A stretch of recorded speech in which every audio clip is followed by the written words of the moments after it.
to see that kind of hustle, guys. I mean, getting after it on the offensive board, that's always a winning play. Absolutely. Now, coaches love to see the hustle, but the fans love to see the dunk.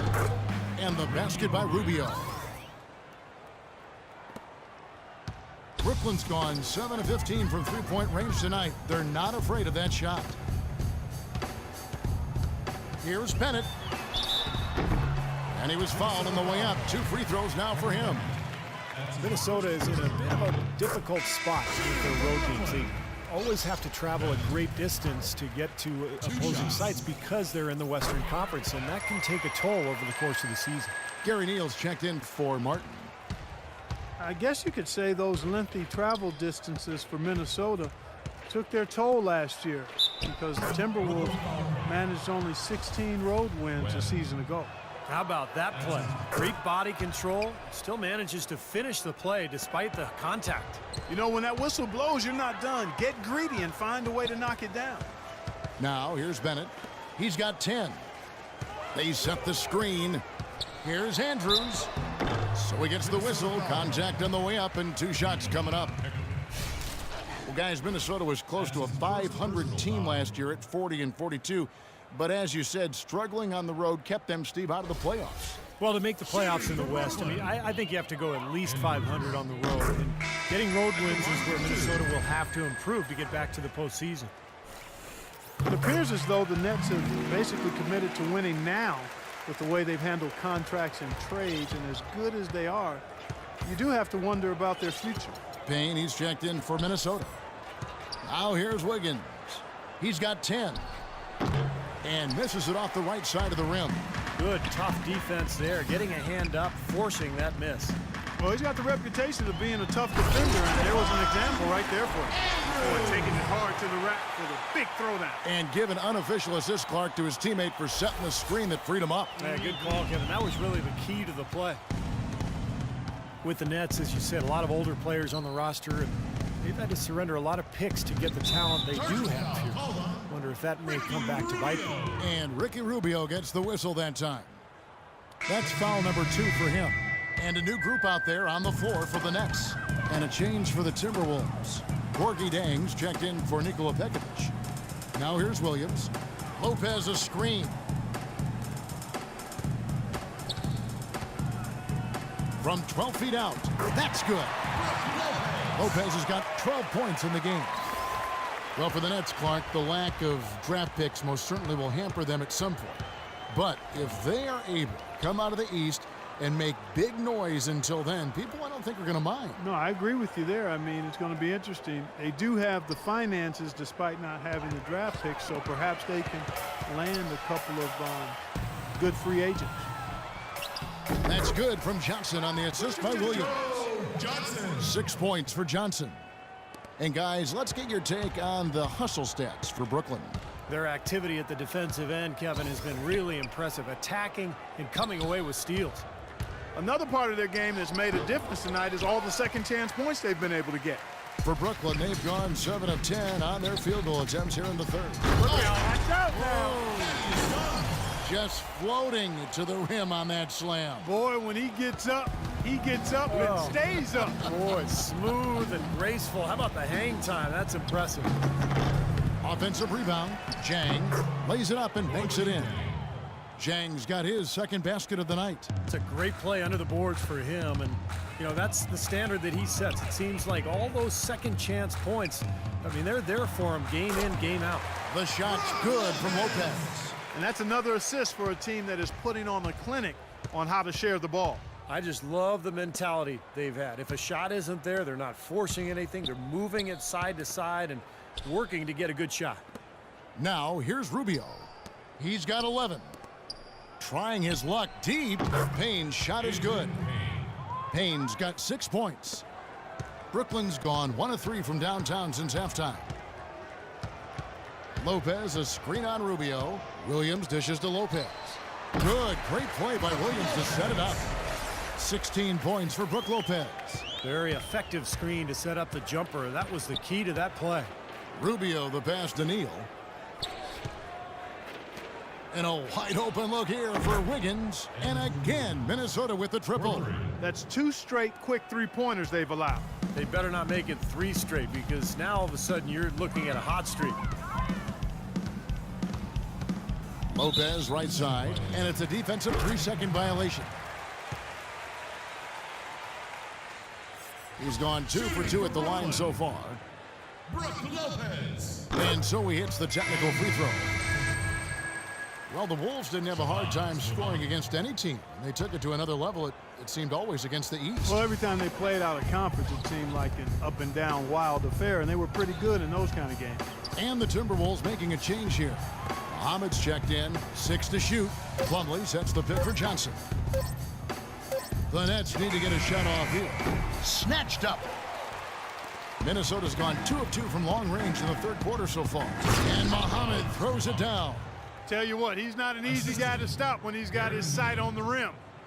Never has been, never will be. He is a determined finisher. And I love how he goes with that one-hand tomahawk slam. Beautiful.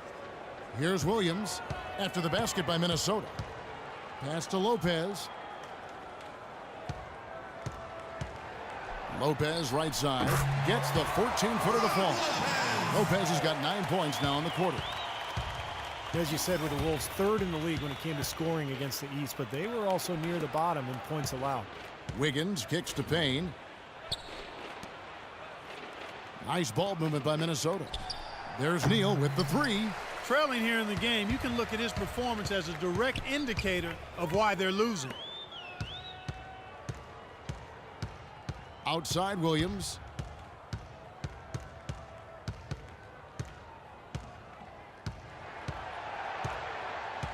Nine feet out. Again, the Nets for 2. The Wolves did fare well against the East, but if they were able to play just a little better at the defensive end of the floor, I think they could have had a pretty strong out-of-conference record. Now here's Wiggins. He's got 13. Jang, no luck. Williams with the ball. Right side, Williams. Kicks it out to Johnson. Johnson left side. Young outside. That's in there. Johnson with the assist. 7 points here for Thaddeus Young. They're playing with a purpose, guys. The big lead becoming bigger. I like the look in their eyes. And it's on both ends that they've been controlling the action. Here's Neal. He hasn't scored yet. That, I'm sure, will change. And he is still scoreless. It looks like he doesn't even want to be out there. Williams dishes to Johnson. Into Lopez. And again, it's Brooklyn converting. They're in the position they're in right now, thanks in no small part to the show that he's putting on in this period. They really want to find that igniter here. Yeah, that's right. Kevin, the offense has basically been running in place. They got to get going. And now here's Johnson, the fast break chance. Powered down with both hands. Straight to the bucket with a nice head of steam. Well, no reason to slow it down when there's nothing in the way.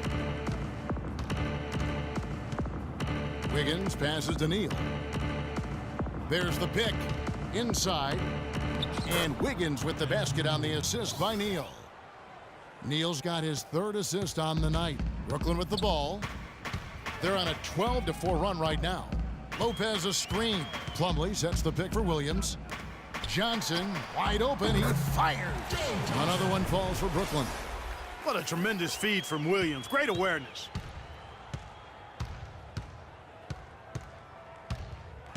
.127 left in the third quarter. And the foul on Andrew Wiggins. And that'll be his 3rd foul so far. Terrific defensive play to cut him off and square up. And he took a shot. Excellent toughness to get in there and make a play. I love that kind of work. Here's what Minnesota's going with right now. Bennett's checked in for Payne. Martin comes in for Gary Neal. And Levine subbed in for Wiggins. Gorgui Dieng getting an opportunity late last season with Nikola Pekovic's ankle issues, and the rookie responded as many people thought he would. He was just opportunity away from showing that he could compete at the NBA level. Brooklyn's gone 2 of 5 with the 3-point shot since coming out of the break. Williams kicks to Lopez, and he finishes it off with a one-handed jam. Well, and the bounce pass was the key to the play. Pulls from the top of the key. Levine can't hit. Well, they'll give him that shot. He doesn't have the most reliable jump shot in the world. We know that. Williams dishes to Johnson. Lopez, a screen on Martin. Johnson outside. Young with the ball. Now defended by Muhammad. And the shot is good from Johnson. They're straying away from the three-point game here in the second half. And that's fine as long as they're on the lead and they're getting good shots. They've decided not to take nearly as many three-pointers in this half. Can't get it to go. Now Williams gets it off. Got it off in time, but it's Coming up next. and at the end of the third quarter.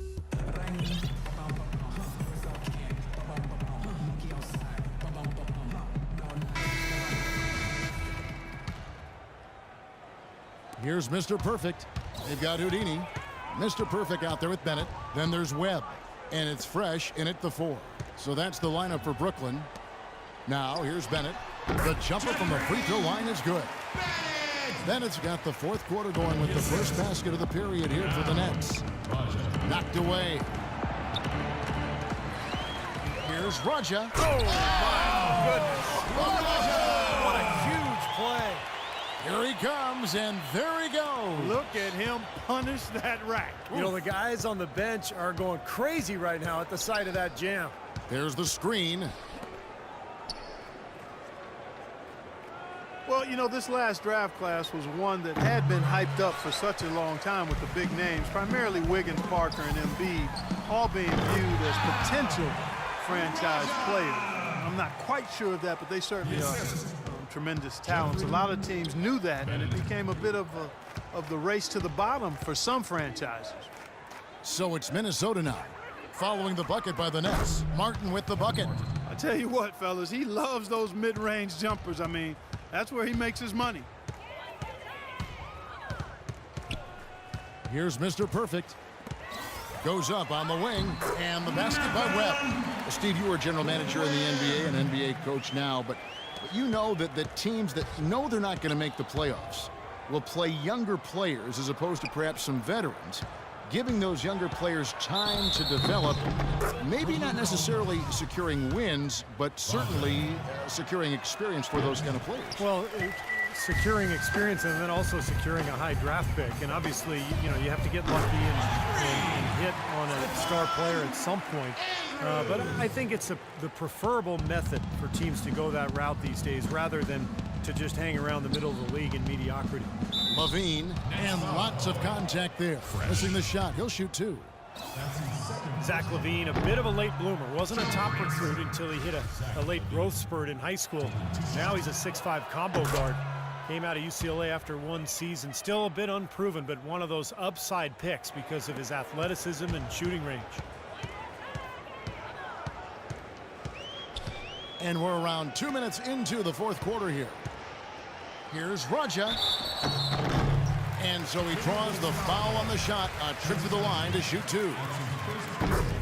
And Levine played point guard in high school before his growth spurt. And Clark, you see him as more of a point guard or a shooting guard? I see him as a shooting guard at this point. I mean, just based on what I saw of him in the 1 year at UCLA.